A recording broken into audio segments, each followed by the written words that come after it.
found another door. It's kind of anticlimactic at the end, but it was an interesting project. Worked on swarms, worked on the PackBot. I was a program manager for the first PackBot, and there was 3,000 PackBots that were then fielded to Iraq and Afghanistan. They dealt with bombs every day, so our soldiers wouldn't need to, and they were attributed with saving lots of lives. Based on that, there was another contract that I worked on for a smaller, lighter vehicle at iRobot.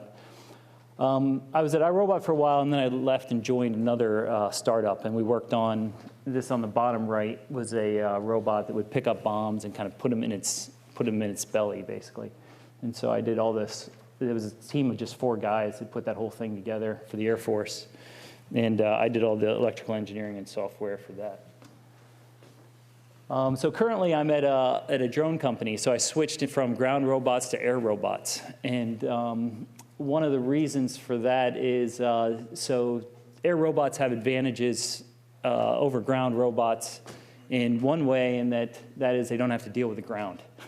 The medium that they get to move through is consistent, and but it brings in some other challenges. For example, if anything goes wrong, you end up with a pile of mess instead of it just sitting there on the floor and you can work on it. So at Sci-Fi Works, there's a couple different things the primary things that we're working on is this system on the left. It's the Persistent Aerial Reconnaissance Communication System, basically a platform in the sky. It stays in one place and carries a 3.5-pound payload. The one on the right is called Pocket Flyer, a project that we're doing for the Air Force that flies into indoor terrains. One of the things that Sci-Fi does that's different is a microfilament tether. Ordinarily, using a tether in robotics is kind of considered cheating, but air robots have the problem of they can't stay up very long.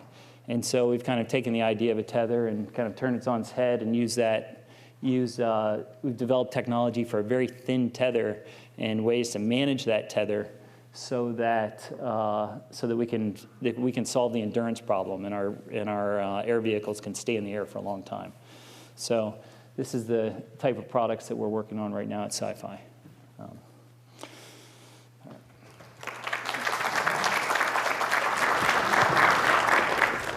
Thank you, Christopher.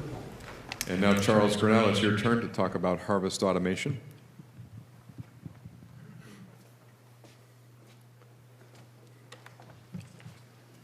Thank you, Bill.